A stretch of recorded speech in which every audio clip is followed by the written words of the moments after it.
Scott? Yes. Quick question.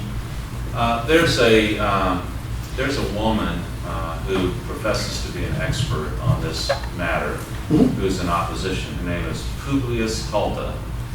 I know you're familiar with her. Yeah. And she was recently speaking at another liberal-minded group here in the last couple of months. And she is a very outspoken opponent of this. Can you address, because I know she's all over Facebook, and a lot of Tea Party people are all over, supporting her. Can you address maybe what the key opposition she has to this and dispel the myths of her opposition? I've actually done a lot of that through the presentation. Some of her fear is that this would become an open constitutional convention. It would throw to the winds all the Constitution we have right now, and they'd rewrite an entirely new Constitution.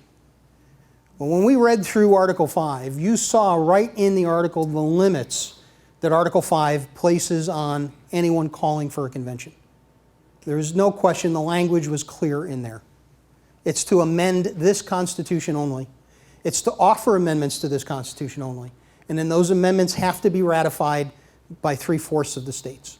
There's no shortcut around that. How many of you have been confused about this thing called Article 5 Convention of States? Anyone confused about that? Have you seen the bantering back and forth on Facebook and on the internet about, oh, it's the greatest thing since sliced bread, or man, don't do that.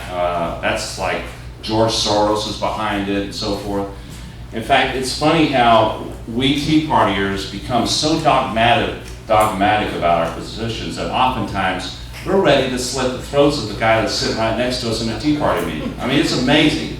I've got people that have gotten on my Facebook page and just about disowned me because I dared to bring the Convention of States guy here to our meeting. Well, I think it's going to be really good because I have questions too. Now, I personally support the idea, just personally. Michael Ferris, who's the founder, he's a very close personal friend of mine, and I trust his judgment completely in this particular area. He's a constitutional scholar, attorney.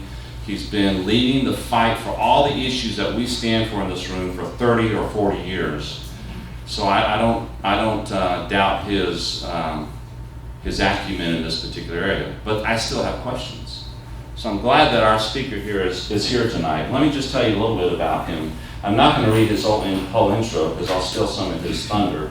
But basically, we've got, when you said how many people are here are vets, this man is a vet. In fact, he served as if I'm not mistaken, a helicopter pilot in Korea for some time. He was a medevac pilot. He also has been involved in politics. He ran for U.S. Senate in New York and came in second place there behind the establishment guy. So he's one of us. He's also been in business for a number of years, and he's also been a student of the Constitution since he was very young. So this gentleman is the head of the Convention of States Article 5 effort here in Tennessee, the state director, and I hope you'll help me welcome Scott Williams.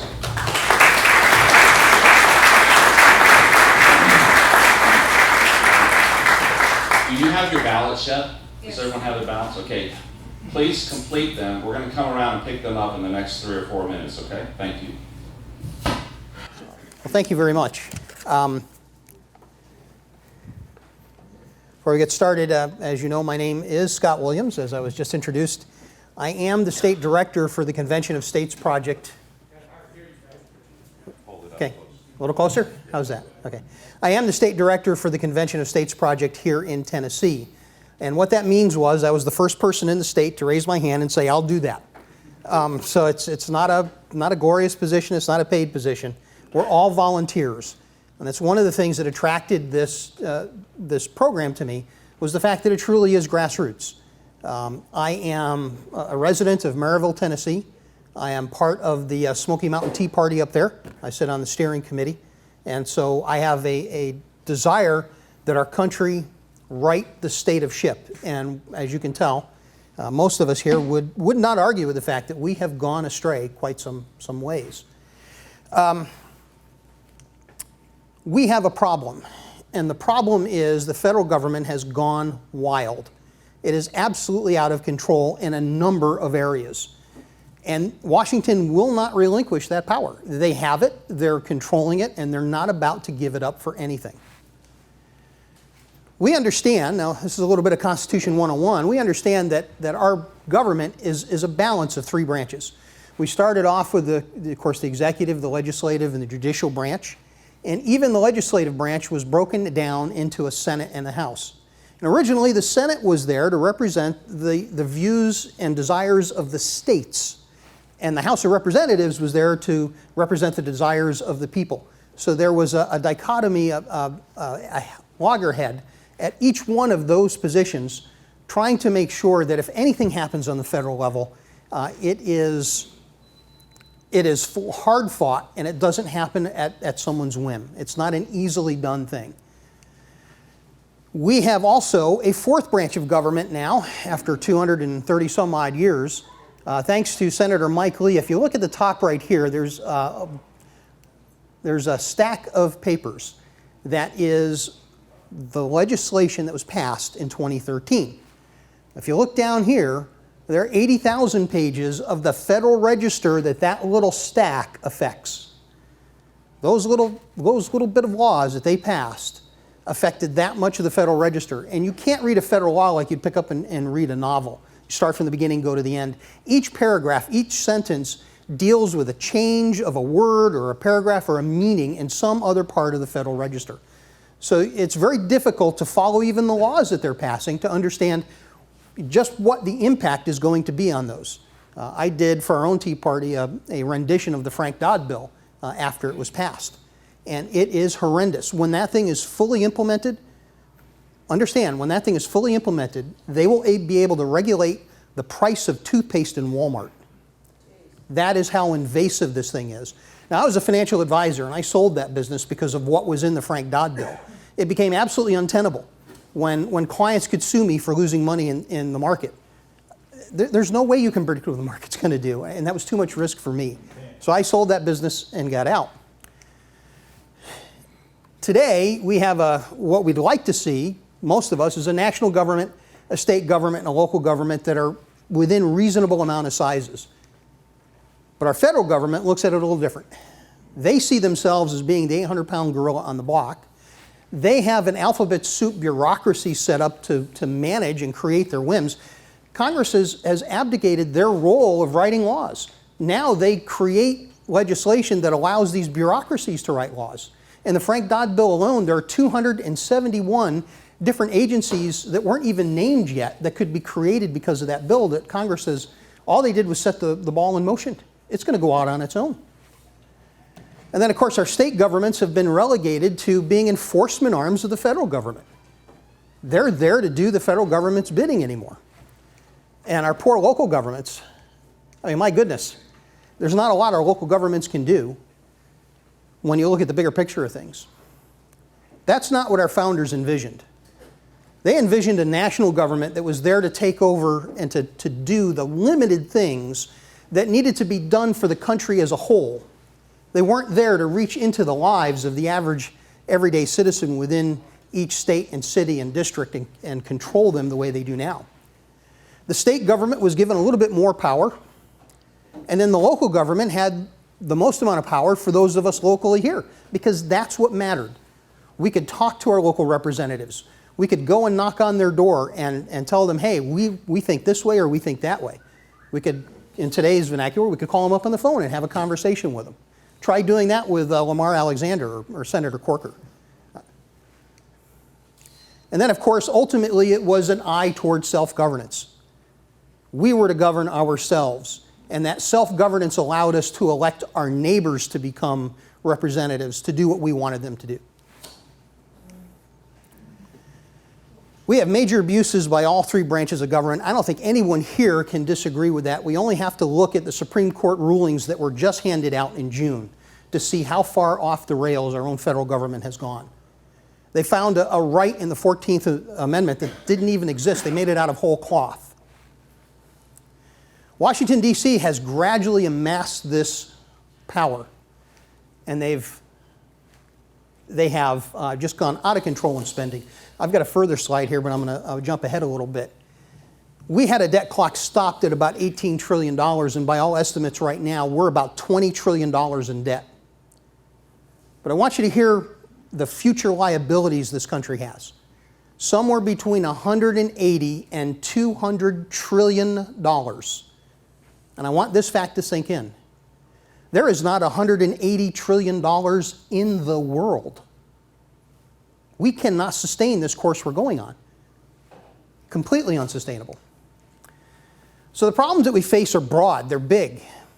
So is there a solution that is going to be broad enough? And that's what we have to ask ourselves. Of the available solutions, which one is going to touch into a federal government that's gone wild? One that has raised our taxes, one that is spending too much, one that is micromanaging every part of our lives today.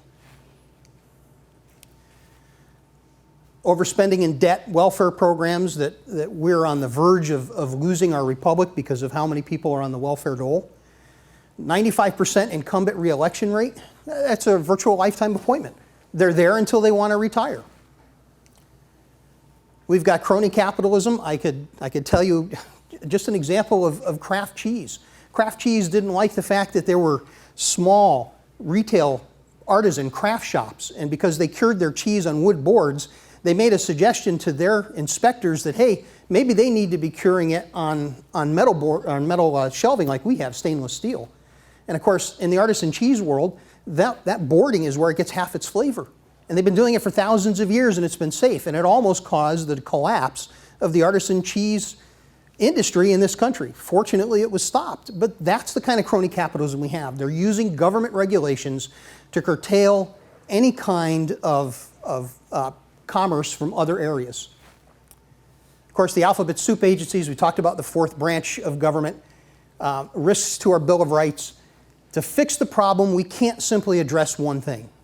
If we just addressed the balanced budget, for example, if we just forced Congress to have a balanced budget, well, part of the problem is that if we did that, the first thing they would do is raise taxes. Does anyone doubt that? That's how they're going to balance the budget. It's not going to fix the myriad of other problems we face. And then the next question we have to ask ourselves, besides is it broad enough, is it quick enough? How much time do we have? And I'm afraid we don't have a lot. I've already talked about being $20 trillion in debt, $120 trillion in future mandates.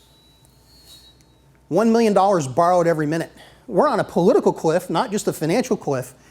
50% of the electorate's on the dole. Once we get to that point, we've lost the republic. Our founding fathers understood that when people can vote themselves money from the Treasury, they're going to vote that way all the time, and they'll do it until there's nothing left in the Treasury. Our Treasury's broke. We're borrowing money from other countries to fill our Treasury to pay bills that we have right here in this country. We are one amnesty away from losing the republic. We get an amnesty in, they get the right to vote in, and they will vote for their best interests. Now, I spent time as a military advisor down in Central America. And the one thing I can tell you about Central America is they're very socialist. That's what we've got coming in south of the border. They have that socialist mindset. Yeah, they're big family oriented, but the idea is, what can the government do for me next? That's what's coming here. And of course, there's a political divide. We have Washington that has effectively divided us here in the country. We've got one side and another side, and I'll tell you at this point, I'm an equal opportunity curmudgeon. I dislike both parties. That's how bad it has gotten. And it is time we, the people, make the stand against the statists that now inhabit Washington. They've got Potomac fever. You send someone there, and it's not too long before they get corrupted. And we'll talk about that here in just a minute. So how much time do we have? Well, we're not that far from Greece. We're just on a little larger schedule, and thankfully, because we are still a capitalist society, we can manage to work through even these erroneous government regulations, but not much longer. Maybe another 5, 10, 15 years. I think we need a solution that's going to get us there in under 10 years. If we can't do it then our republic is lost for all time. So the solution needs to work quickly, something under 10 years. The next question, is the solution constitutional? This is an important one. We are a government and a people and a country of laws. We must use the laws to fix the problems that we have now. We can't usurp them. We can't go to the other side. We can't start abusing the laws to get our own way. That makes us no better than those who are trying to destroy our country. So we have to use the rule of law to fix what's going on. So in order to protect the Union, our first goal is course preservation. If we divide our country, we're sunk. Much like what our founding fathers viewed in 1787, they understood that Europe was just waiting for them to collapse so that they could start picking at the pieces. That made the convention in Philadelphia all the more eminent to be completed. We should not use unconstitutional methods. Of course, two wrongs don't make a right. I think all of us learned that from our mothers. So the first solution that people often say is, hey, let's elect better representatives. And that's a great idea. We need to do that. I personally am also a Ted Cruz fan. I would like to see that man as president. But it doesn't matter who we get in as president. They're still fighting the Washington problem. So absolutely we want to elect better folks. Is it a constitutional solution? Sure. Is it broad enough? Well, if we elect the right representatives, they can undo an awful lot of damage that's been done through the years.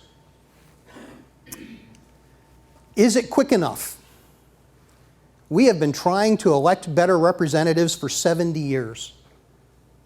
Where are we today? Have we reversed any of what's been going on in this country?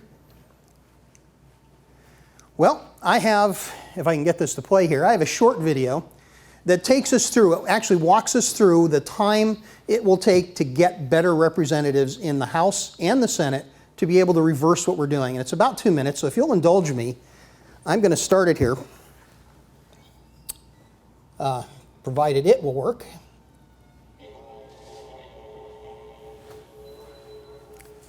It should be playing. Great. We want people that obey the Constitution. And it sounds good, but it won't work, and here's why. Here's the truth about elections. Of course, we've got some good news that we get to elect 33 senators and 100% of the representatives every 2 years. Now for the bad news. 90% of Congress runs for re-election. 95% of them win. Through the 1800s, that wasn't so. It was almost 50-50. So potentially 63 representatives and 5 senators. And let's assume that all we need is a simple majority to correct the problems that we have in this country. We want to correct that runaway government. So how many good people do we have in office right now? 5, 10, 15, 20? You'd be hard-pressed to name them. I know in the Senate, I'm right at the top of my head, I can think of 3. So let's assume we've got 10 in the Senate. I know this being generous. And let's assume that we've got 50 in the House. People who are strong constitutionalists. They'll obey the Constitution. They'll see the limits defined within the Constitution. They'll follow it. So every 2 years, we can elect a certain amount of those. So here we go. 2014, 2016, 2018. You can see we're starting to make some headway in the Senate. We're starting to make a little headway in the House. A simple majority is achieved in the House in 2028. And a simple majority in the Senate 2054. 40 years. And that's provided when they get there, none of them become corrupt. That they stay in office for 40 years. That's what electing good people is going to take us.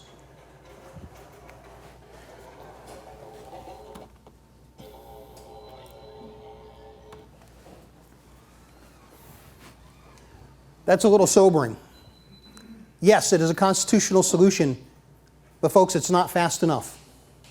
We will have gone off the deep end long before that. Then we have a faction who thinks we should do nothing.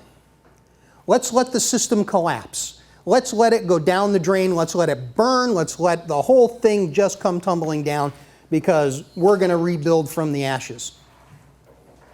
That's their view. And they romanticize that notion. They see themselves as the forever patriot, not the summer patriot. They're out there with their weapons and their freedom, and they're willing to fight. And that's great, except, folks, that's the reality. I have been in Civil War-torn countries. And when you go down that road, the least able to pay the highest price. Orphans, widows, women, and children are the ones who suffer if we don't take a measured approach, if we don't take a reasonable man approach to stop what this federal government is doing. Will it ever get to that? I don't know.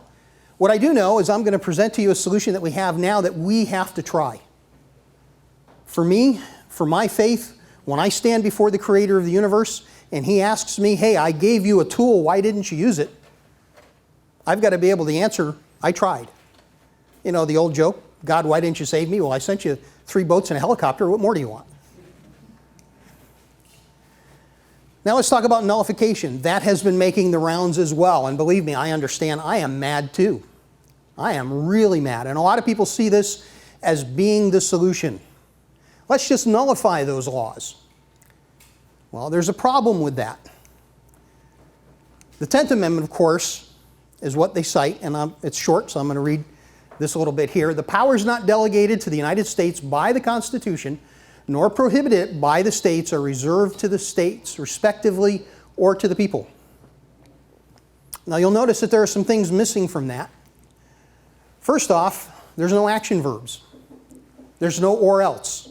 There's nothing that says that we can create assemblies to stop the federal government from overreaching. There's nothing in there that says that we can have a vote to stop the government from overreaching. There's nothing in there that bespeaks of a process.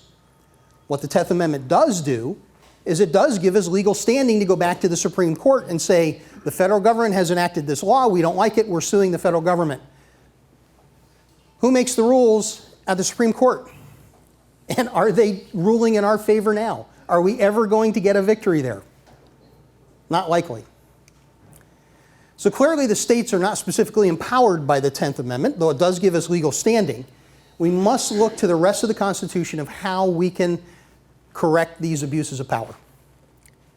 So the 10th Amendment, again, who decides concept of judicial review?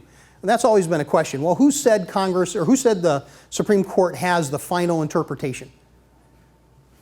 Well, our founding fathers did. Article 1, Congress writes the laws, we know that. Article 3, the Supreme Court interprets the laws. So where did the idea of judicial review come from? Well, it's embedded deeply in English law, in the Magna Carta. There has been no substantial, when you read the arguments going on during the convention itself in Philadelphia, there were none substantial that said, hey, our judges shouldn't be allowed to do that. When the Marbury versus Madison case came up, and the Marshall Court came down and made a ruling, he was one of our founding fathers. He made the ruling. None of our other founding fathers who were alive then had any objection to what he was doing. It didn't start off a wildfire of, hey, the Supreme Court wasn't allowed to do that. You can't be doing this. You don't find any of that. They understood that was the proper scope for the Supreme Court. But what the Supreme Court did not do is it did not rewrite law. It could offer an opinion on what happened, but it couldn't come out and say, well, you got this wrong, guys, so we're gonna say that penalty you're talking about is really a tax. That's what you meant it to be, just like in Obamacare. They didn't have that power. We may not like it, but the fact is that SCOTUS does have, they're the final arbiter of what's in the Constitution as far as whether it is constitutional or not. So let's talk about a little practical look and nullifying Obamacare. South Carolina went through the motions of nullifying Obamacare. Basically, they said you don't have to participate in Obamacare. If anyone tries to enforce Obamacare, create exchanges, do anything in South Carolina, it's against the law. We're not going to allow them to do it. But as a citizen of South Carolina could not protect you from the IRS, from coming in and charging you a penalty for not having Obamacare-approved medical care.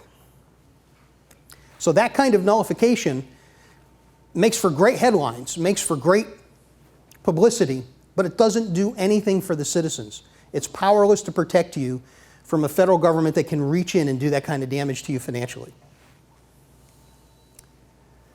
And it violates the Supremacy Clause. Supremacy Clause found in the Constitution, Article 6, Clause 2. It's a short clause. This Constitution and the laws of the United States which shall be made in pursuance thereof, and all treaties made or which shall be made under the authority of the United States, shall be the supreme law of the land. And the judges in every state shall be bound thereby. Anything in the Constitution or laws of any state to the contrary notwithstanding. Our founding fathers had an argument about that. In fact, that was the prime problem with the Articles of Confederation. The states retained their own residual sovereignty. They were able to call the convention in 1787. The states called it, not the Constitutional Convention, not that Congress. Virginia put out the call. It was followed by New Jersey. 6 other states put out the call that they were going to attend. The Confederated Congress sent out a letter to the remaining states saying, we encourage you to go there. They had their own opinions on it, but it didn't matter because they didn't have the power to affect anything at that convention. The states retained that residual power. The Supremacy Clause was to correct that problem. Now, if you want to find out more about that, you can certainly read Federalist Paper number 33. And folks, if you haven't read the Federalist Papers, they're hard to get through. But if you pick them and go through them a little bit at a time, they make for some phenomenal reading. And then if you go and look at the history behind them, it really helps you understand what our founding fathers were dealing with, how they were trying to create this new country, and what their desires were for our country moving forward and how it should operate. So we often have cited for nullification the Kentucky and Virginia resolutions. Well, didn't Kentucky and Virginia, didn't they nullify, this age thing is killing me, the Sedition Act? Well, they didn't. If you read what they wrote, they were simply stating an opinion that they thought it was wrong.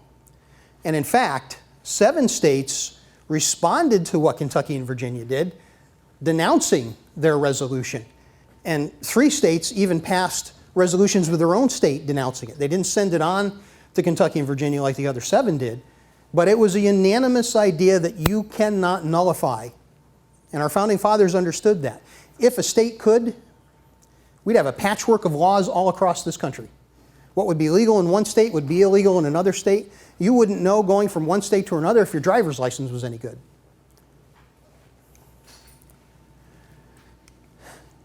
Okay, so looking at nullification, it is unconstitutional.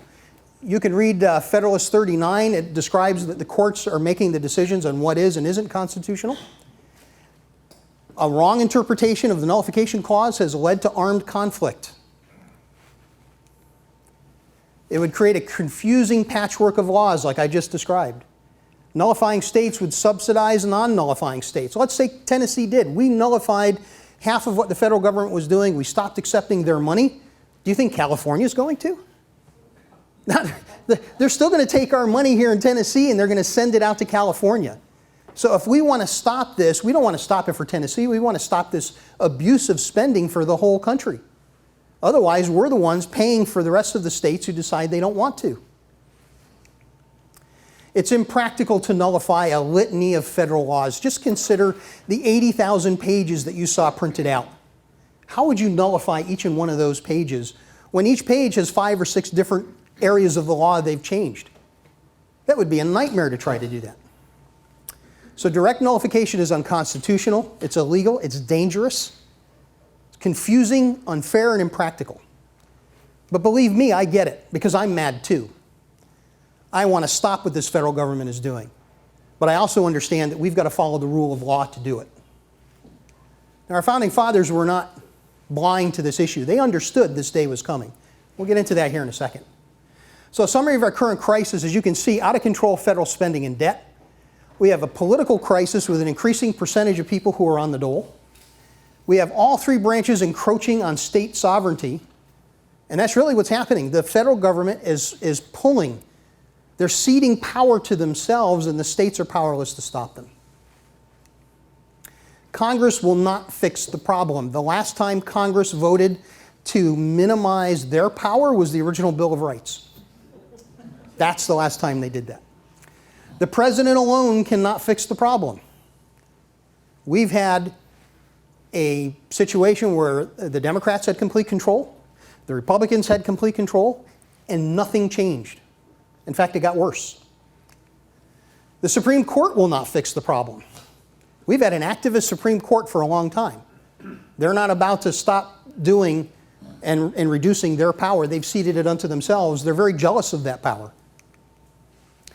So all the solutions we discussed so far, they're either unconstitutional, they're not broad enough, or they're not fast enough. Along comes Article 5. Article 5 is something our founding fathers understood needed to be implemented. As they were arguing this case for Article 5, and I'm going to get ahead of myself here, Colonel Mason, George Mason, had argued at the beginning in September of the Constitution. He said, we need to provide a way to amend this. We didn't have that in the Articles of Confederation, so we need a regular way to amend this. And we shouldn't let the federal government, the legislature, the national legislature as he called it, we shouldn't let them decide whether that's a good amendment or not. The state should be involved in that. And our founding fathers said that made sense, we'll vote for it. And it was unanimously put in the Constitution. Toward the end, in fact, the last 2 days of the convention in September, he came back and said, listen, it's not good enough. Sure, the states can ratify whatever amendment that the federal government comes up with, whatever our Congress comes up with. But if they go wild, if they go off I'm paraphrasing obviously, if they go off the rails, we'll never get an amendment that would correct that. We need to allow the state legislatures to call for an amendment as well. And this is what they gave us in Article 5. Now, it's not quite as lengthy as some of the other sections in the Constitution, but I do want to read through it because it's important to understand what's in there. The Congress, whenever 2/3 of both houses shall deem it necessary, shall propose amendments to this Constitution. That's important. I'm not talking about a new document, not talking about something different. They're talking about this Constitution they're working on right then. Or, on the application of the legislatures of 2/3 of the several states. Get that? The legislatures of 2/3 of the several states. Today that's 34. Shall call a convention for proposing amendments. That word shall is a legal term. It has the same weight as a speedy trial does in the Constitution. It is administrative. They have no option. Which in either case shall be valid to all intents and purposes as part of the Constitution when ratified by the legislatures of 3/4 of the several states. They can propose anything they want, but if it doesn't get ratified, it is not part of the Constitution. This is an exceptionally high bar. You've got to get 34 states to agree to call an amending convention. Anything that comes out of that amending convention, you've got to get 38 states to agree that this should be part of the Constitution. Do the reverse math. Any 13 states can block something.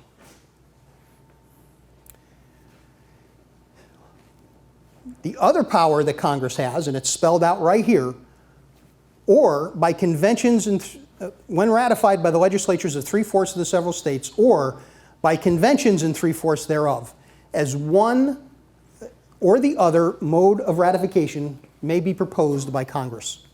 So the first duty Congress has is to call the convention when we've hit that magic 34 states. The second duty they have is they can choose the mode of ratification. That's it. That's all Congress can do. Now, it goes on further to give them a restriction right here in Article 5, provided that no amendment which may be made prior to the year 1808 shall in any manner affect the first and fourth clauses in the 9th section of the first article, and that no state without its consent shall be deprived of its equal suffrage in the Senate. So they can't all of a sudden come up and say, well, you know, Tennessee, we think you really don't need a state senator. We've got other states that could fill that in for you. We're just going to regionalize our senators. They can't do that. Right there, Article 5. Here's George Mason, and these are the quotes that I was badly paraphrasing, but this is what he actually said. These came from the notes of Madison, who was there. And he said, amendments therefore, and this was in June, amendments therefore shall be necessary, and it would be better to provide for them in an easy, regular, and constitutional way than to trust to chance and violence. It would be improper to require the consent of the national legislature because they may abuse their powers and refuse their consent on that very account. And then later in September, when he was arguing, no amendment of the proper kind would ever be obtained by the people if the government should become oppressive.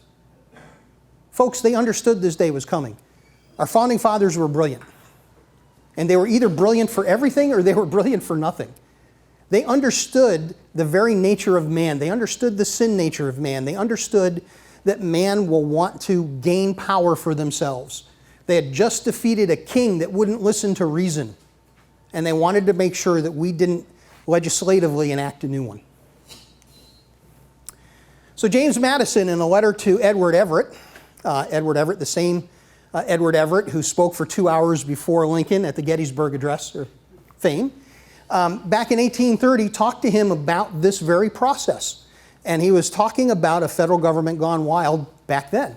Should the provisions of the Constitution as here reviewed be found not to secure the government and rights of the states against usurpations and abuses on the part of the United States, the final resort within the purview of the Constitution lies in an amendment of the Constitution according to a process applicable by the states.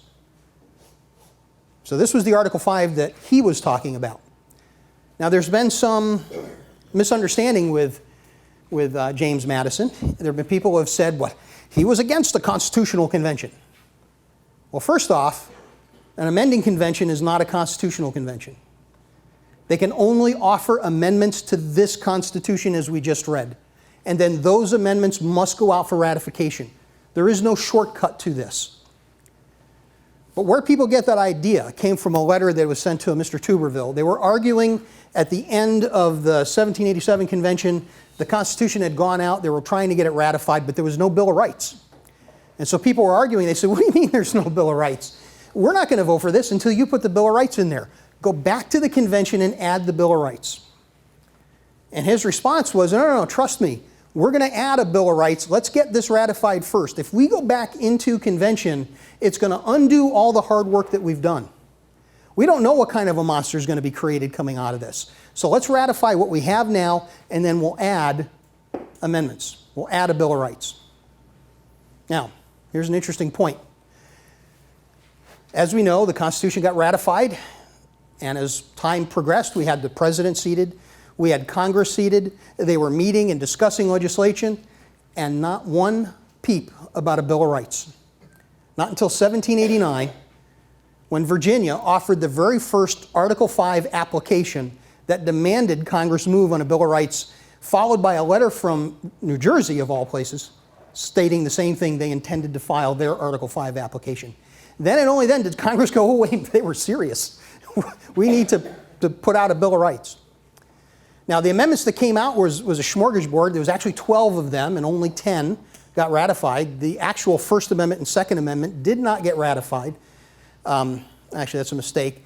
The 10 amendments got ratified. What was number 1 and number 2? The Second Amendment then was ratified in 1994, and it had to do with not allowing sitting Congress to vote themselves pay raises.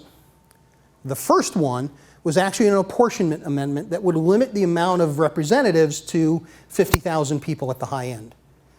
Now, if we did that today, we'd have about 7,000, 7,500 congressmen. And I've heard arguments that might not be a bad idea. It's much easier to corrupt 435 people than it is 7,000. So maybe they didn't have it that wrong back then. And the First Amendment, by the way, that is still eligible to be processed. So it's not a dead amendment. It could still come to light. Okay, 2 methods for proposing amendments. We talked about them just for clarification. You have amendments being proposed by Congress, and then they need to be ratified by 3/4 of the states, either by state legislatures or conventions. The second mode is the same way. You've got amendments proposed by states' legislatures. Now notice I said legislatures. I did not say governors. Governors need not apply. Then it goes out for ratification, one mode or the other, by Congress's decision, either by the legislatures again or by conventions in 3/4 of the states. So a couple common objections. We don't need to change the Constitution, we just need them to follow the Constitution. And the next one, if they don't follow the Constitution now, why would they start following it after we enacted amendments? Well, both of these questions make an assumption that we're still operating under the 1787 Constitution. So the first question is the Constitution the problem? Well, in 1787, we had 4 beautiful parchments that gave us our government. That's not the Constitution we operate under today. After 230 some odd years of judicial review and 27 amendments to the Constitution, our current Constitution consists of 3,000 pages. That's the Constitution Congress is following. And if you ask them, they believe in their heart of hearts they're following this. They're not following our desires. They're not following what we want to see. They're following the Constitution as it has been rewritten since the beginning. So, will Congress ever pass an amendment to curtail their power? The federal government will never voluntarily do that, no matter who gets elected. If only one amendment manages to get passed, it would create more problems than it would solve. If the balanced budget amendment gets passed, all we're going to do is have increased taxes. If you don't also pass spending cuts, and then just cutting the budget isn't enough. Washington, at the bottom line, will never fix itself. Article 5 gives us the power to do that. Now, if they don't follow the Constitution now, why would they start following it after it is amended? Well, every modern amendment with current vernacular is followed. Where they play free and loose with the facts are on older amendments or older parts of the Constitution that had modern vernacular for 1787, but can be morphed into what they want today. So consider, taxes are still being collected. Women still have the right to vote. 18 and over still has the right to vote. DC still has its electors. It's still legal to drink alcohol. None of those amendments are being curtailed. Again, because they're written in a modern 20th century language that is very hard to misinterpret what they're stating. Understand that every word of the Constitution ultimately decides this. It is a matter between liberty and power. The government has 3,000 pages of power over us, and they have 18 tractor-trailer loads of federal regulations over us. That's the power. That's the government we're sitting under today. It's time for us to take our Constitution back. And our founding fathers knew this day was coming. They knew that they would become oppressive. They knew we would never get proper redress through the courts. They knew the only solution would be the ultimate check against an abusive federal government, our state legislatures. This is the most important issue that we face as a nation today. We are seriously at the cliff. I served my country, and I look at those who have gone before me. I've had too many friends draped in American flags.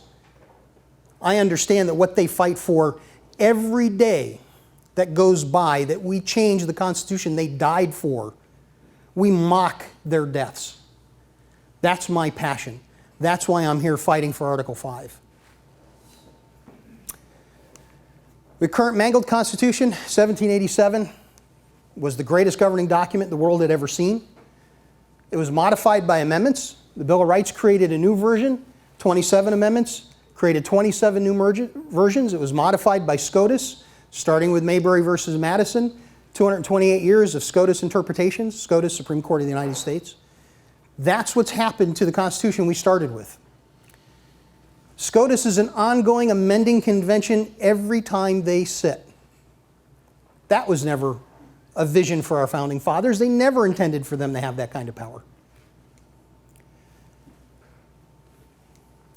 Our key problem now is how to reverse the control of SCOTUS, how to reverse a Congress that refuses to do anything about an out-of-control SCOTUS. They won't even do anything out of control them.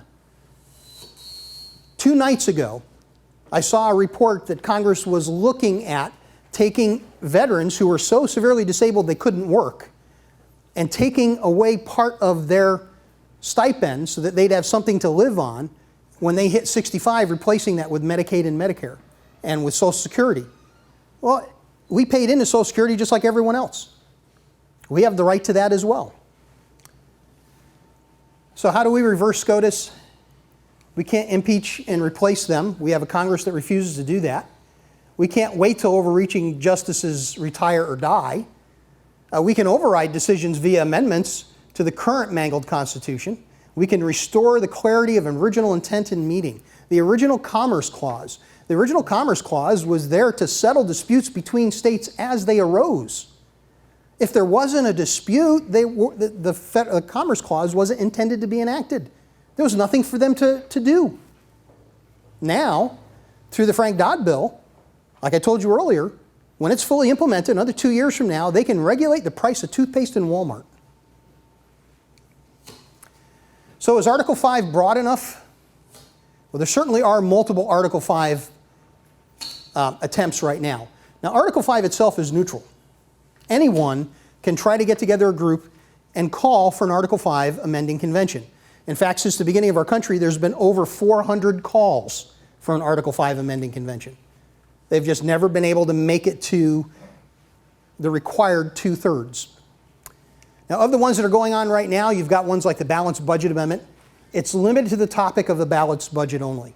And as we talked about, the balanced budget is not broad enough. There is Compact for America. They've got kind of a unique pre-qualifying strategy, but clearly that's against the verbiage in Article 5. They're putting the cart before the horse with that one. You propose the amendment, the amendments then go back to Congress, and then Congress says the mode of ratification. You can't pass an application and ratify it at the same time. So they've got legal problems with that one. And of course, Wolfpack, that's the one that George Soros wants to fund. He wants to reverse Citizens for United. George Soros, by the way, is working fervently against our Article 5 application. You cannot combine these. If you could combine Article 5 calls, we'd have had an Article 5 by now. We'd have had an amending convention. So all the other articles' efforts are too narrow, but this is what our call is. This is where we differentiate ourselves. We are calling to impose fiscal restraints on the federal government. We're calling to limit the power and jurisdiction of the federal government, and we're calling to limit the terms of offices for its officials and for members of Congress. That includes the Supreme Court and federal judges. They don't need to be sitting there for life. My goodness, Thurgood Marshall, the last few years he sat in the court, spent time in his chambers watching Days of Our Lives. We don't need that kind of age sitting on the Supreme Court. So term limiting them makes sense. Of course, we're not advocating any one particular amendment. What we'd like to do is have the states come together and put their best foot forward, offer amendments that we, within our states, have asked our state legislatures to do. So term limits for Congress and SCOTUS certainly fits within our call. Overriding of SCOTUS decisions by Congress or by the states. Nomination of justices. Repealing the 17th Amendment. Let's get states' power back in the federal government. Repealing of the 16th Amendment. That taxation is legalized theft in my view. It's morally wrong and reprehensible. There are other ways to raise the revenues to run our government, especially if they're back to doing only the things the federal government is supposed to do. Caps on federal taxation, and many more. So it certainly is broad enough, and it certainly can protect amendments we already have. Do you realize that on the Second Amendment, we almost lost that? It was a 5-4 decision by the Supreme Court. We came one vote away from losing our Second Amendment rights. Now that's very near and dear to my heart because I happen to manufacture ammunition and sell guns. But even if that weren't true, that is a God-given right to us. And those who understand that our rights come from God understand that in Luke, we were commanded to sell our cloak and buy a sword. We understand that right didn't come from government. In fact, none of them do. They predated the existence of government. That's what's so important to this fight and so important to that understanding. So with the Second Amendment, or with this Convention of States, we could actually go back and reinvigorate the Second Amendment. Offer an amendment that proposes the right to keep and bear arms not being infringed by anybody. So, is it quick enough? Well, we've got 4 states that have passed their application completely. Georgia, Florida, Alabama, and Alaska. We started this process 2 years ago, August. And in reality, the first 6 months was simply gearing up and putting together an infrastructure of people, volunteers, getting us information that we needed, trying to put together PowerPoints like this, organizing ourselves within the states. We have a total of 37 more states that have simultaneously offered our model application into their state legislature. And of those, 15 of them have already passed them in one house or another. This is in 18 months, folks. Politically speaking, this is light speed. I've not seen anything have this much gravity, this much excitement, this much grassroots support since Ronald Reagan ran in 1980. So 15 states have already passed it. Tennessee is one of those. We passed it in the Senate back in March. And it was by a 23-5-2 vote. 3 folks got out of town. They didn't want to be seen voting for it. But we passed it. And now we're going back to the House in January. It's going to go before the State Governance Committee in middle January.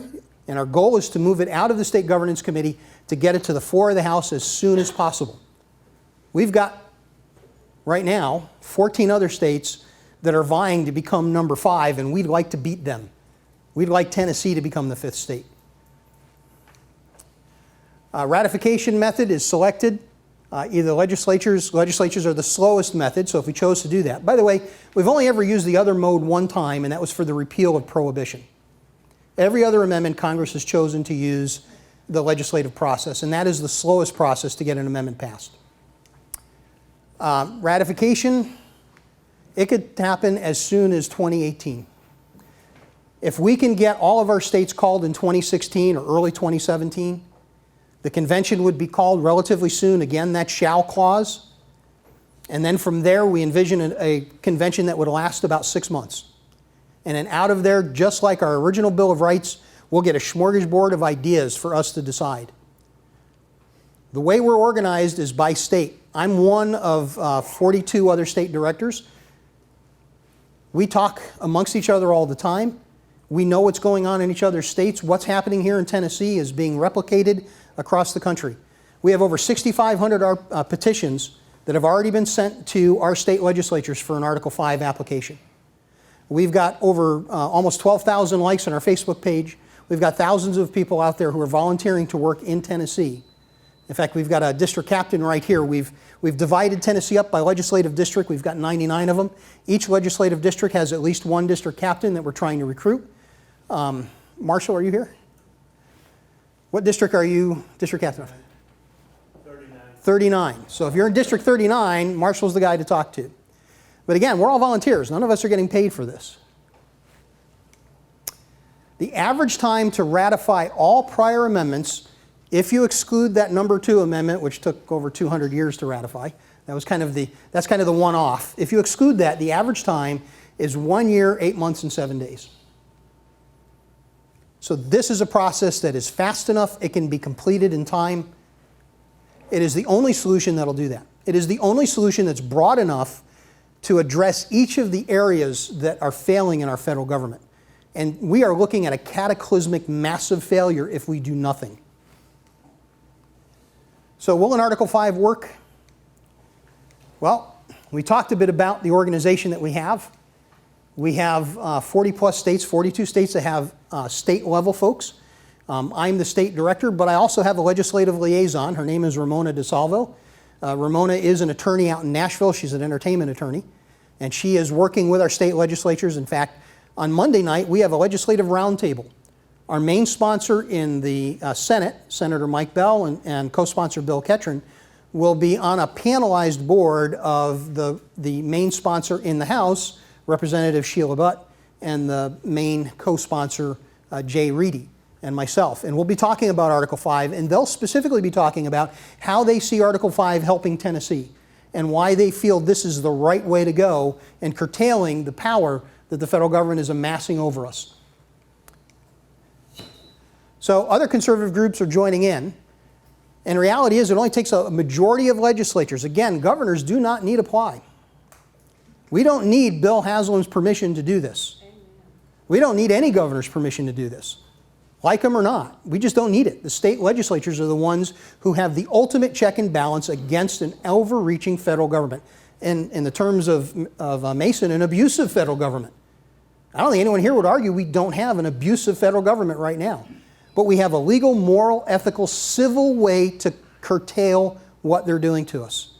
That's the road we need to take. So I hearken back to Ronald Reagan. He was my commander-in-chief when I was in, and I'm very happy to say that. The Reagan effect. When you preach liberty, they will come, and that's what we're talking about. Ultimately, we are talking about liberty.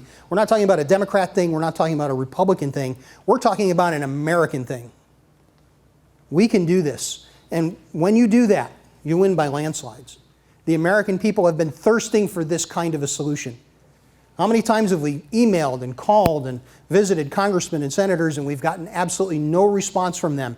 Or we get the pat letter, thank you very much for contacting my office. We're very concerned about this issue as you are. Yeah, I can't tell you, I've got a whole drawer full of those. They're meaningless, they're worthless. So another Ronald Reagan quote, we don't need to make them see the light, we just need to make them feel the heat. And we're the heat. Now this is a long-term process. Once the application is passed, we're not going away. Through you guys, through the grassroots, we want to be in contact with our state legislatures because we want to drive who is going to go to the convention. We want them to know who we want as our delegates. And oh, by the way, Tennessee, like many other states, has passed a faithful delegate law. If you go to the convention and you do not follow the instructions by the state legislature, you will be removed, your votes will be voided, and you will face a Class E felony, 6 years in prison. They're serious. That's the kind of backup they're putting out there. And can they control the delegates? Article 5 has been a topic of over 40 Supreme Court rulings. And the Supreme Court has said that it is history that dictates how a convention will be performed. Time and time again they have said that. It's one of the few bright spots we've gotten out of the Supreme Court. And conventions were nothing that were unknown to our founding fathers. Roger Sherman, coming out of Connecticut, was on his 6th convention when he was on his way to Philadelphia. In Benjamin Franklin's lifetime, there were 27 conventions. There were a number of conventions after the Philadelphia Convention. We even had a convention in 1861 trying to avert the Civil War. Now, it wasn't properly called, so they couldn't do much about it, but it was organized and followed the original convention process from the 1700s to a T. We have the legal precedents to support moving this convention that way, and the Supreme Court has ruled time and time again that it needs to be followed by historical precedents. So we are definitely building. I want to get to making sure I'm not forgetting anyone.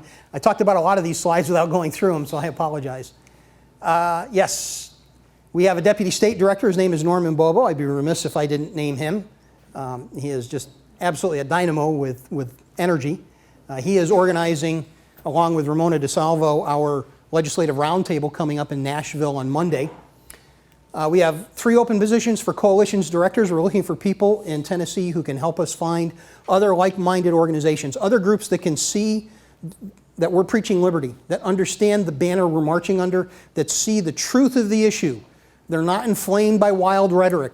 They're not wringing their hands wondering, well, what if we do this? What if we do that? We already have a federal government that's out of control. We're out of time, folks.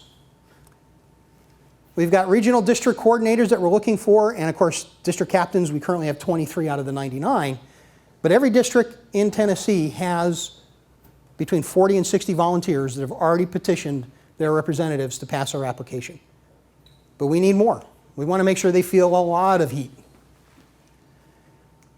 Of course, I talked about that we introduced it. The bill number, if you want to look it up on the legislative website, is SJR 0067. In the Senate, the main sponsor was Senator Mike Bell, followed by co-sponsors Green, Jackson, Johnson, Ketron, and Stevens. And then, of course, it passed the Finance, Ways, and Means Committee 8-2-1. It passed the Senate 23-5-2. 3 of them were not present. Our House sponsor, Sheila Butt, followed by James Reedy as a co-sponsor. We have other representatives that have already asked us about co-sponsoring. It's now open for them to be able to co-sponsor now because it's been remanded over to the House. They haven't actually moved on it yet, but they're working on it. So it'll be considered again in the State Government Committee in January. So you out here, what can you do as a volunteer? You've looked at this, you've heard me. You're going to go home, you're going to hopefully do some more research on your own. Don't take anyone's word for it. Keep things in context. Don't try to cherry pick things out, but actually read the bigger, broader picture. And then you can go to Convention of States. There's a ton of information on there. There's a ton of research on there. There's even some more modern research that goes into and discusses the roots of the whole fear of this being another constitutional convention. The reality was it was introduced about 50 to 60 years ago, and it was done by a group of liberal think tank activists that didn't want us to use Article 5 to reverse anything that the Democrats have done through, of course, FDR, and then following that, Harry Truman. They did not want that undone, so they were trying to protect that. In addition, most of you here know about Roe v. Wade, I would think. Roe v. Wade, the Burgess Court, came out with a letter against using Article 5. He was trying to protect that precious, precious legislation that he made from the bench, that new freedom for abortions that he found in the Constitution. So they're trying to keep us, they're trying to keep the fear from us using the one and only process that will actually rein in the federal government.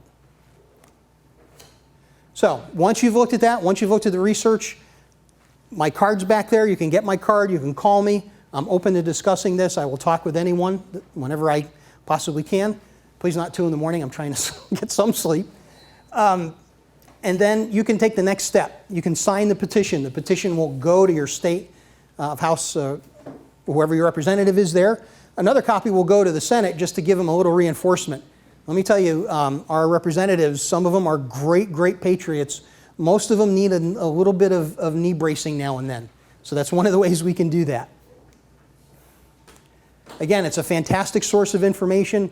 We've got citizens' toolkits on there. We've got a handbook on there. We've got research galore. There's a 300-page compendium that we give out to state legislators showing each and every court case and the relevance of using Article 5 to stop the abuse of the federal government.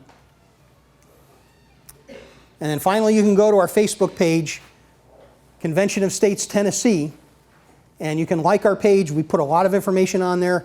That's where tonight's meeting was put on there. That's where Monday night's meeting is coming in. We are trying to organize a November 6th meeting up at Pigeon Forge. In that meeting, we're hoping to have retired Senator Tom Coburn come in, who actually sits on our board, to talk about Convention of States as well. One last thing, I don't know if anyone here is a Mark Levin fan. Mark Levin came out with his book, Liberty Amendments. If you haven't read that, I encourage you to get it. At least the first couple of chapters talk about Article 5 and the legal precedents behind that. And then he offers amendments that he would like to see. But Mark Levin came out with his book a week after the founders, Mark Meckler and Michael Farris, launched Convention of States. I'd be remiss if I didn't say something about them. Mark Meckler, of course, Tea Party Patriots fame. Michael Farris is the chancellor of Patrick Henry College. He's the head of the Homeschool Legal Defense Association. My wife and I have been homeschooling for 22 years. We belong to that. The man has done some wonderful work. When he announced this, that's what got me excited, because he knows how to create grassroots organizations. When he started Homeschool Legal Defense Association, it was illegal in over half the states of this country to homeschool. It was illegal in over half of the states in this country to homeschool. It's now legal in all 50 states because of the work that man has done. So he knows how to get this done. He knows how to organize grassroots. And I follow him because he is right on the issues. And he stands for the things that you and I see as important. So at this point, I'm going to open it up. If you have any questions, I will do my best to answer them. Okay, we'll start with you. I think that we all understand we're in one of the most polarized environments as conservatives and liberals and this sort of thing. What would be the probability that whatever is enacted by a convention of states would fall into years and years of litigation in the current court system? And secondly, what would be the enforcing agency to make sure that the new amendments that have been passed were actually carried out? There would be extreme resistance from the other side. That's actually an excellent question. And the question is, yeah, I'm going to try to restate them. The first one was about polarization and litigation of what we might go through here.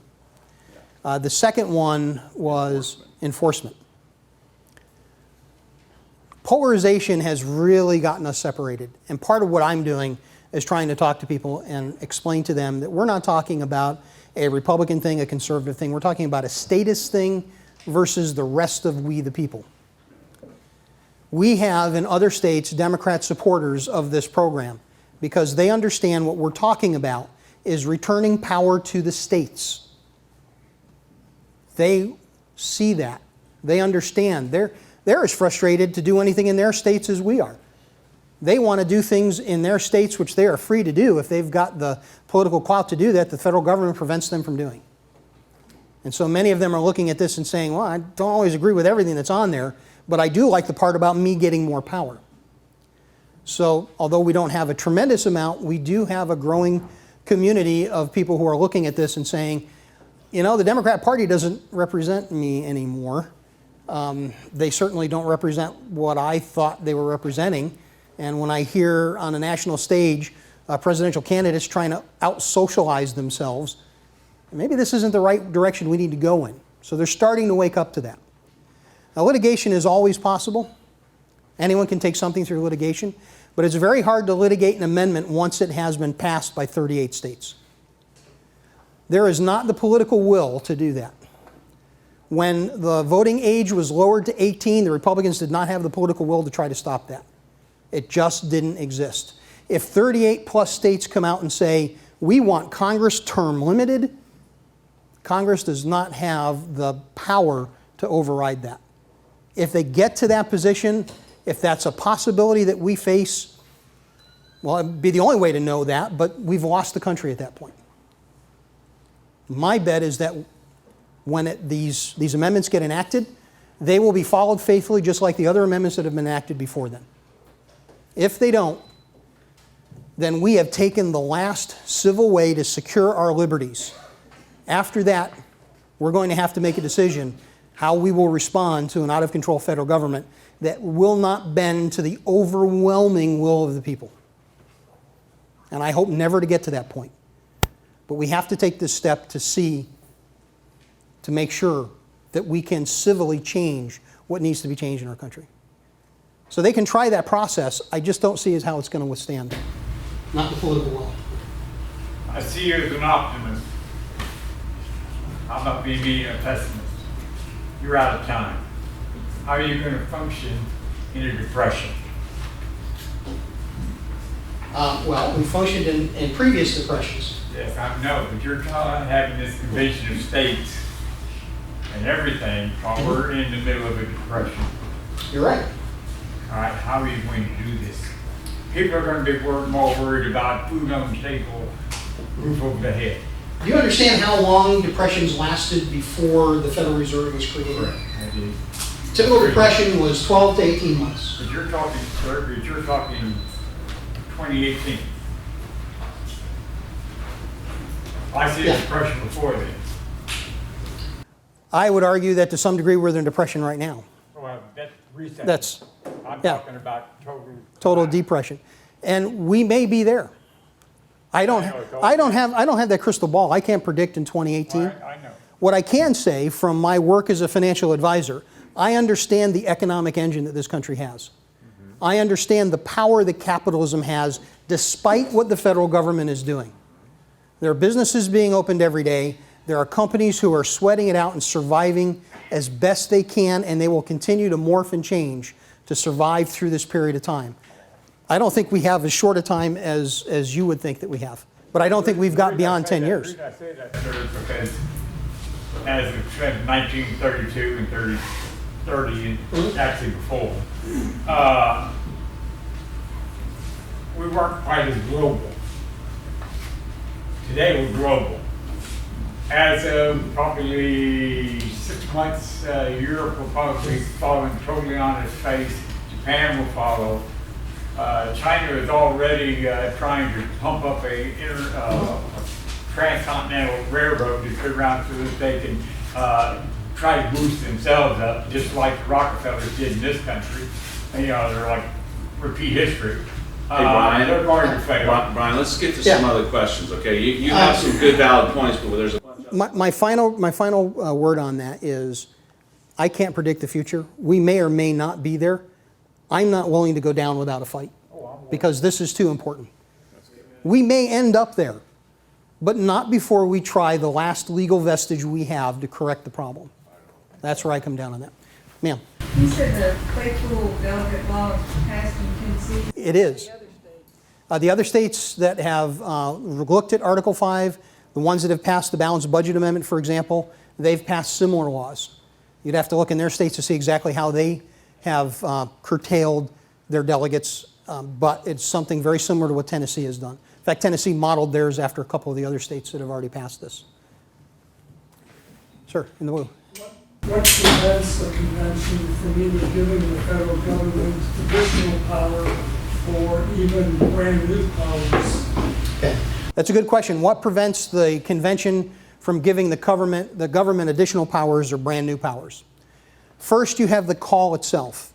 If it doesn't fall under the purview of the call, limiting the power, the scope, and jurisdiction of the federal government, it cannot be brought up at the convention.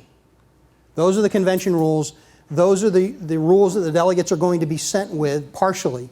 That if there is something, if someone offers a crazy amendment, that it be voted down. That's part of the Faithful Delegate Act. That's why they put it in place. So that's the first thing. But let's say they did pass that. Let's say the Kool-Aid was drugged that day and they all, in a dreamy state, passed some ridiculous, crazy amendment.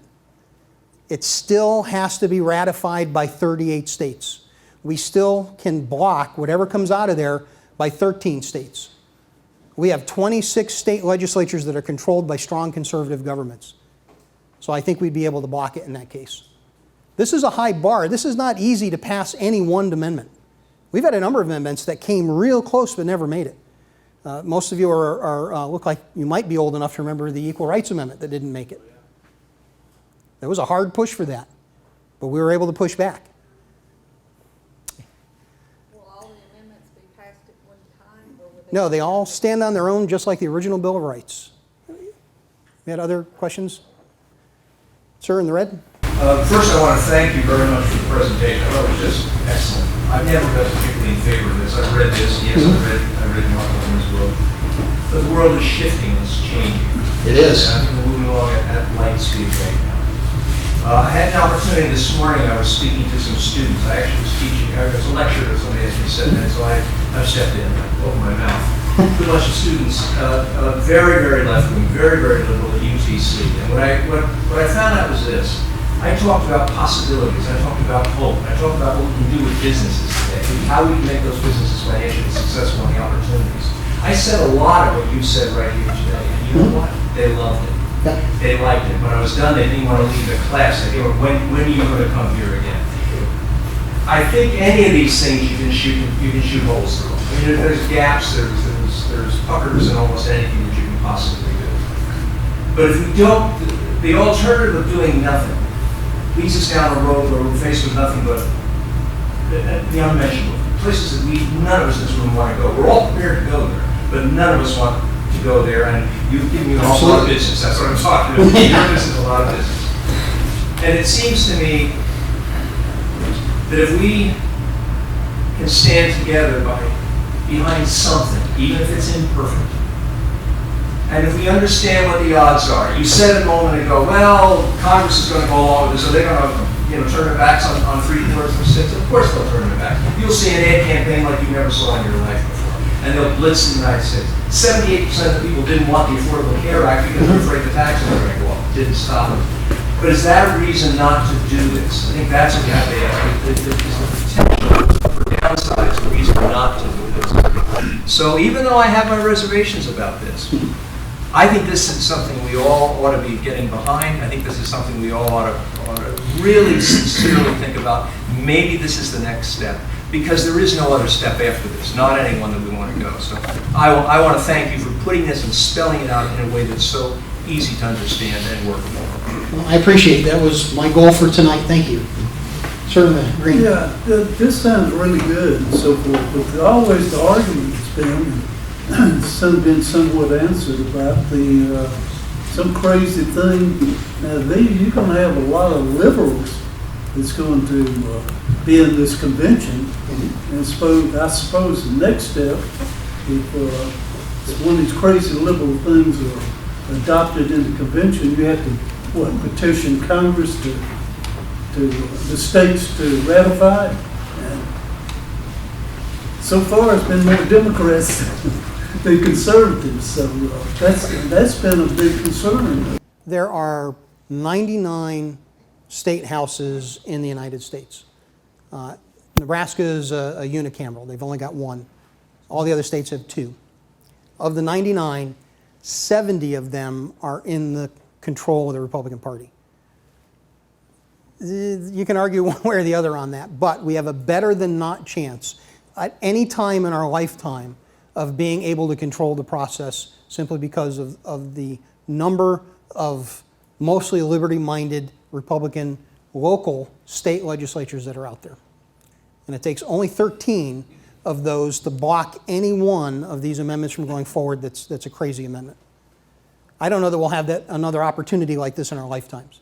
Whereas one thing, like in the globalization of our police force, as an example, do you see this as a tool that we can kind of stand up and fight back against the UN coming in? I do. I've been concerned about that, even from a homeschooling perspective. The UN rights of the child would invasively control how I homeschool my children. And I look at this as a provision that would take the protection of treaties and disallow a treaty from affecting any internal law or statute within the United States. Treaties should only be between countries, period. They should not be able to control what goes on inside the borders of the country. So I definitely see this as one of the amendments that I would push for personally. Any other questions? Marshall? The concerns about that there are so many Article 5 movements going on now.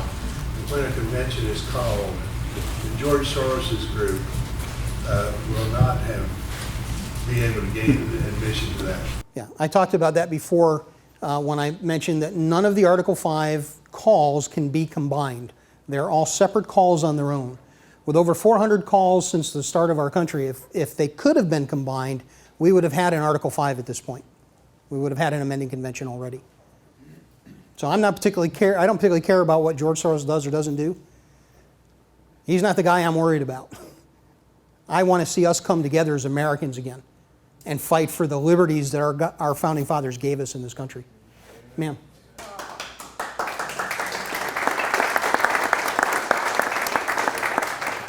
I just had a comment.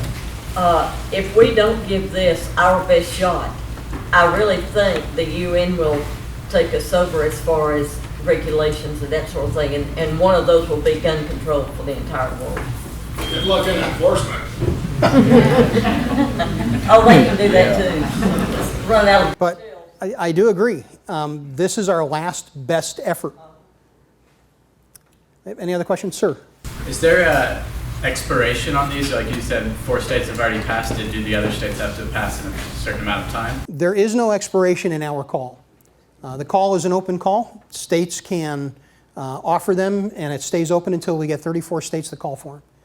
Unlike the balanced budget amendment, we're hoping to do this much sooner than, I forget what year it was started, 76 or 77, somewhere in there. So they've been going around for a long time, and they've not been able to make their call, along with term limits. Term limits have been, groups have been trying to get an Article 5 for term limits for a long time. They've not been able to get their call. The unique part of this is that it's broad enough to include both of those, and then more. So we're looking to reach out to those groups that want term limits, those groups that want a balanced budget amendment, those groups that want to cap the taxation and the spending of the federal government, and those that want to see things like the United Nations not able to alter law within our borders. Those kind of groups, we're trying to get them to come together. This is the vehicle to do that with. It's broad enough to do that, but it has a cap on it. The scope is very defined. It's only for limiting the power, the scope, and jurisdiction of the federal government. Scott? Yes. Quick question. There's a woman who professes to be an expert on this matter, who's in opposition. Her name is Publius Hulda. I know you're familiar with her. Yeah. And she was recently speaking at another liberal-minded group here in the last couple months. And she is a very outspoken opponent of this. Can you address, because I know she's all over Facebook, and a lot of Tea Party people are all over, supporting her. Can you address maybe what the key opposition she has to this and dispel the myths of her opposition? I've actually done a lot of that through the presentation. Some of her fear is that this would become an open constitutional convention. It would throw to the winds all the Constitution we have right now, and they'd rewrite an entirely new Constitution. Well, when we read through Article 5, you saw right in the article the limits that Article 5 places on anyone calling for a convention. There's no question the language was clear in there. It's to amend this Constitution only. It's to offer amendments to this Constitution only. And then those amendments have to be ratified by 3/4 of the states. There's no shortcut around that. What is the definition of an open constitutional convention? Open. It's a misnomer.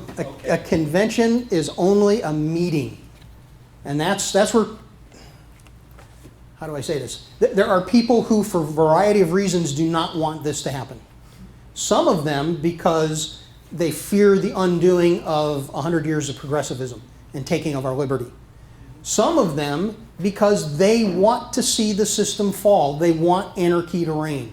They believe in their hearts that they will be that summer patriot that comes out with their gun, and they will create their own little fiefdom, and by God, they will be their own king. Enough of this federal government. And to add on to that, this particular presentation you made today, is it online? It's going to be. That's what the recording is. Well, I don't mean with you, but I meant your PowerPoint presentation there. Is that online? This particular PowerPoint is not online, but I will share this with anyone who leaves me their email address and contact information. When I retired, I'm back in college. I've been going to college for 9 years. I've been taking so much stuff, and I mainly take government, economics, and Federalist and Anti-Federalist papers. And I've been looking for something to, the little group I belong to that operates outside the classroom, to present to them. And they're all 18, 19, 20, 21, 22-year-olds, and they're like sponges. When I explain things to them, they say, well, they didn't teach us that. I didn't know that. And I know in some of their classes, they're not getting that. They're not. And this would be so perfect in showing them something can be done before you have to use a gun. Yep. Again, I would be happy to share this with you and anyone here. If you leave me your contact information, I will send you not only this, but I'll send you some of the documents. I referred to the Tuberville letter. I referred to the 1789 call of Virginia for the first Article 5, where the term Convention of States was created. I can send all of that to you.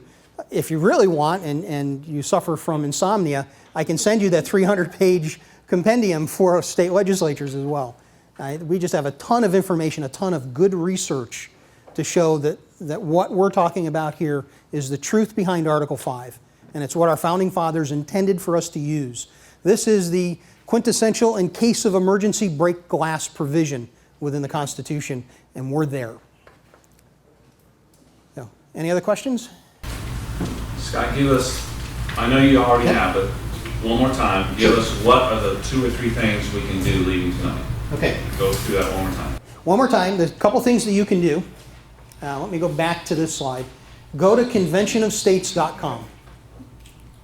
Everything I talked about tonight is in there in some form or another. Right there, right on the main page, you can sign the petition. That will send a petition to your representative, whoever that is in your district. It will simultaneously send another one to your state senator, again, as kind of knee braces to let him know that we still want this. From there, you can go to our Citizens Toolkit, and there are a number of things informational that you can do, but you can also volunteer. We have 99 districts here in Tennessee. We've got 23 of them covered by district captains. We want to make sure all of those districts are covered by district captains. That's the most important role, is the district captain, not what I'm doing, because what I'm doing is meaningless. I can't get anywhere if I don't have district captains, and then further, if they don't have volunteers who see the issue, that understand the dangers that we face and want to do something. So that's where you would go first. That's your Citizens Toolkit. Learn about the Convention of States, learn about the problem, learn about the solutions, and then get involved. Volunteer. We want people who will get out of their comfort zones, talk to their neighbors, explain to their neighbors, this is a problem we're having, here's a solution, help me with this solution. And then finally, make sure you go to our Facebook page and like it. That is where all of our upcoming information and issues come up, comments come up. The meeting that's going to be done in Nashville, there's an event on there. So those are the things you can do. So I think we had a question. Yeah, the district. The senators have one district, representatives another. Yes. Which district are we going by? We're going by the state legislative district, the lower house district, your House of Representatives. I think we've got time for one, excuse me, another question or two, or are we? Go ahead. Yes, sir. I know it might sound silly, but I have a 60-day approximate fix for America. And that sounds silly. It's only 3 lines of the Constitution. If you don't mind, I got to put my other glasses on. See what I'm reading. Now, I've done about 3 years of study, so this is not a spur of the moment thing. Okay, right here it says in Article 5, it says, and that no state shall without its consent be deprived of its equal suffrage in the Senate. And suffrage, of course, is the right to vote. Now that's true, right? That is true. That's true. Okay.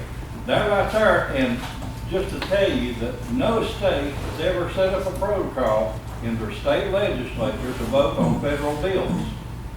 And in which if they did this, then they would give the U.S. senators, they would tell them to take these votes to vote on the federal bill in the Senate. They've never done it, never ever. Now they have the right to do it because they've never given up this right to do that. No state legislature has ever done it, but you got to know how we got to this situation or you wouldn't understand why we got here. The communication back in 1800 anytime, back the communication between a U.S. senator in Washington, D.C., they could not travel back to their state to be able to communicate with their state legislature, okay? So therefore, state legislature had very good men as their U.S. senators. They was appointed by or voted in by the state legislature. They was very good senators going to Washington. Well, with the lack of communication between the state legislature and the senators in Washington, they could not communicate. So when you have to get on a horse and ride all the way to Washington, D.C. to represent your state, you can't even mail a letter back. You couldn't tell it was telegraphed. You had no communication. So they was allowed to do whatever they wanted to do. Well, communication probably never took place until the mid-60s here in the United States. I know there's telephone stuff before, but 75 years ago, this problem should have been fixed in every state legislature. It never was done.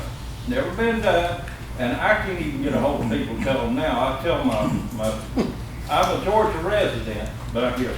Okay, let me put it this way. If a state legislature controls their U.S. senators, and the state legislature owns those 2 votes, state legislature owns both senators' votes.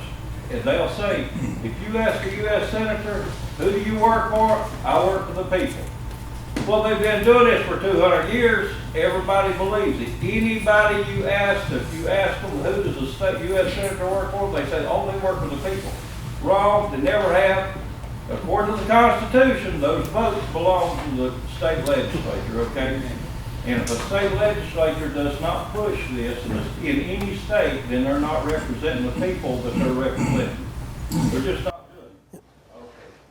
That's why the repeal of the 17th Amendment is so important. We want. No, 17th Amendment's irrelevant.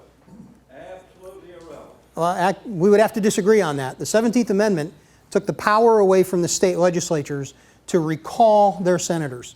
Up until the 17th Amendment was passed, it makes them popularly elected. It does not matter. However, you're put in a position Right. to represent your state. Also, he said, when vacancies happen. Hey. Can I interrupt here for a second? Please. We're not going to litigate and change. Today, Absolutely not. In this room, what's being done across the country and the way it's been interpreted. I do appreciate the point you're trying to make. Yeah. I do appreciate the point you're trying to make. We need to get control back of our federal government. And there are just too many different ways that we need to attack this beast at the same time. And that's one of them. No, that's good. Okay. I've done 3 years of research on it, and I just get so hyperactive. I can't sit and watch a lot. I gotta walk outside. I can't watch Fox News or radio. I understand. Amen. Okay. You're right, Mark. I apologize. No apology there. Not Okay. at all.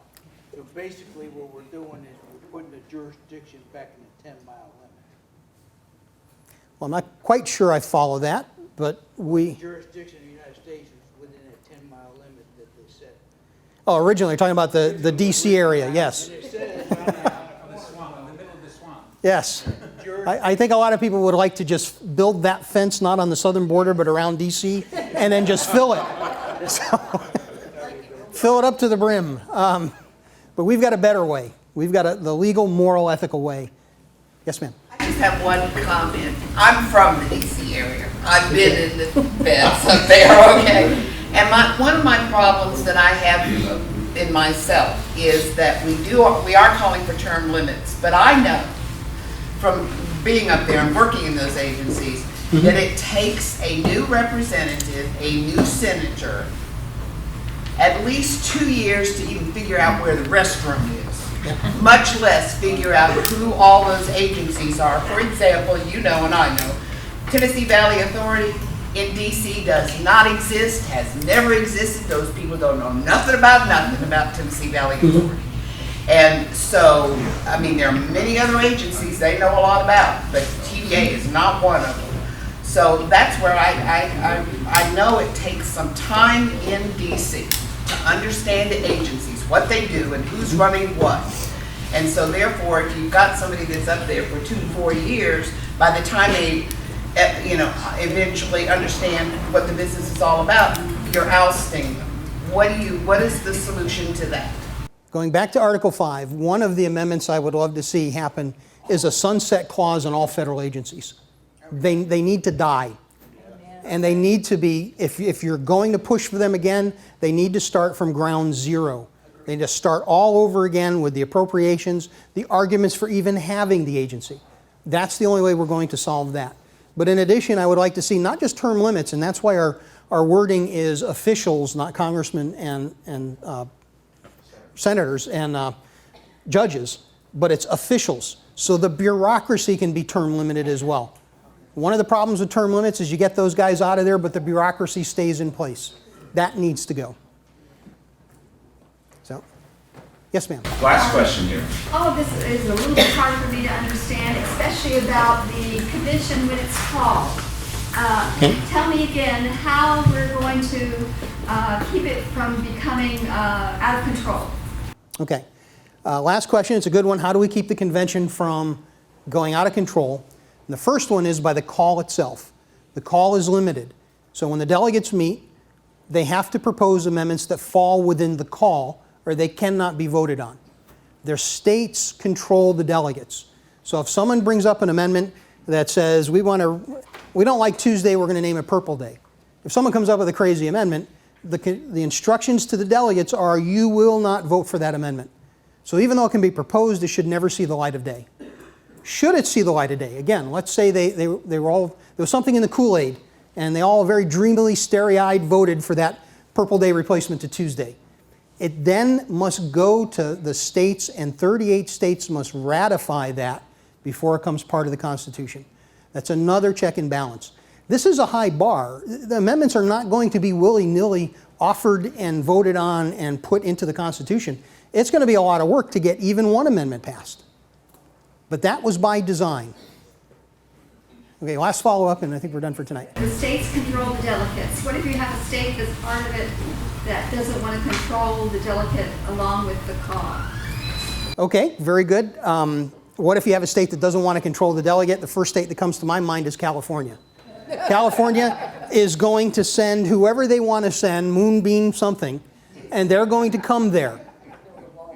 But California doesn't have any more vote than Rhode Island.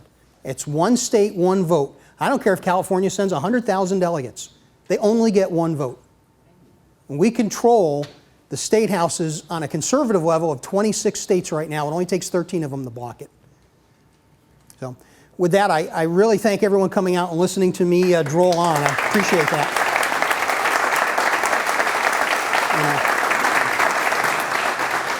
Thank you, Mark. I appreciate it. Very good.